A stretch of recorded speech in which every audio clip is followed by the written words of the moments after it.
Hello YouTube, and this is Toby's Mowers back at you with another video. And in this video, I'm going to be showing how I hooked up an electric fan radiator for a 3.0 Ford Ranger engine. This is a 2007 Ford Ranger, and these radiators, the point of swapping them is you get rid of that huge noise of the fan, and you gain a lot of power and mile per gallon. So this is how I hooked up this radiator. So I bought the radiator, the fan, and the electrical all for $210. It's actually a decent price for that.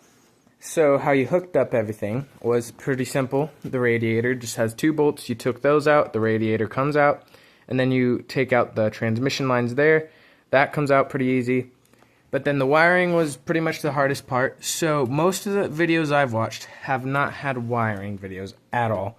So in this one, basically, all I did, so instead of having that little sensor that it comes with to turn on the radiator and it shuts off the radiator, you don't really need it, but it does fit on that temperature sensor right there. I put it on, and then it really doesn't need it because your radiator never really shuts off after it's running.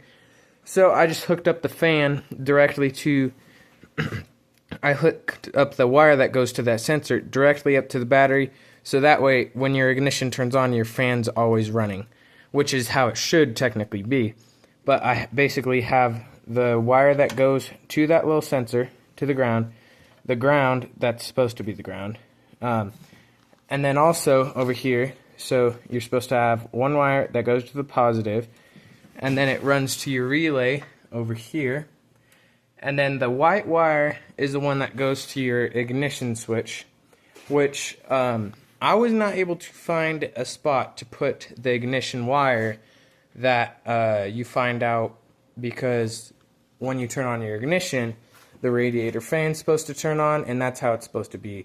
But instead, I have pretty much never driven with my headlights off, so I just wired it up straight up to my headlights. So it turns on when I turn on my headlights instead, which I would suggest that you don't do that, but that's how I just routed it. But that's what the white wire goes to. The red wire goes to the battery, and then the black wire that goes to the sensor, I just hooked it directly up to the ground. So that is how I've hooked up the electrical. And then this radiator just fits in here just like so, just how it should. And this is a 3-row radiator.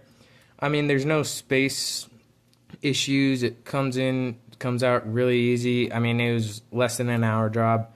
So if you're up for it, this actually improves your acceleration, your horsepower, and your mile per gallon quite a bit.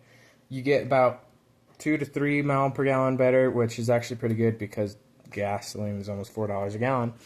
And then also the 3.0 is most known for being underpowered, but I mean, ever since I took out that old fan, this thing is not underpowered. Like, it's able to get up to 65 just easy without any issues, because before I'd have so many issues with 3.0 pushing this thing up to 65 miles an hour, but now it does it super easy. So that is probably one of the best upgrades you could do to make a 3.0 faster. It's right there, and it's decently cheap for $210. You might need to buy 2 more gallons of coolant because it is a bigger radiator, it needs more coolant. But when you are draining out the old coolant from the old radiator, make sure to save as much as you can. Make sure it's not dirty, and yeah. So that is how you install one of these electric aluminum radiator fans and the whole radiator. So if you guys enjoyed the video, or if you have any questions about the radiator and stuff like that, please let me know in the comments, and that'll work.